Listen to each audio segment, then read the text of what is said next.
Patuloy ang pagbebenta ng kadiwa ng Pangulo ng murang gulay, prutas at iba pang bilihin sa publiko. Ang detalye sa Balitang Pambansa ni Gav Villegas ng PTV Manila. 2 taon nang namimili ng gulay sa kadiwa si Jason. Ngayong araw bumili siya ng sitaw, sibuyas, luya, sayote at iba pang gulay. Ang mga gulay na pinamili niya, makokonsumo ng kanilang pamilya sa susunod na 3 araw. Ayon sa kanya, nakakatipid siya ng kalahati ng presyo sa palengke sa kanyang pamimili sa kadiwa.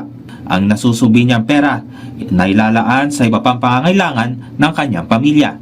Malaking tulong ho yun kasi malaki nga ho yung, yung diferensya ng presyo doon sa mga talipapa at sa mga palengke compare dito sa presyo nila.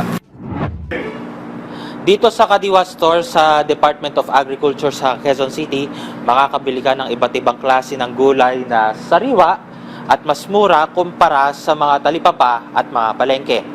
Ang presyo ng bawang nagkakahalaga ng 140 pesos kada kilo. Ang pula at puting sibuyas naman ay nagkakahalaga ng 90 pesos kada kilo.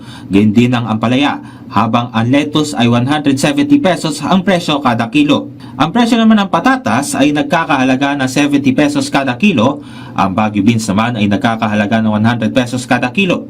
Pareho namang 80 pesos kada kilo ang presyo ng Chinese cabbage at carrots, habang ang sayote naman ay 30 pesos kada kilo. Ang presyo naman ng leeks ay nagkakahalaga ng 130 pesos ang 1 kilo.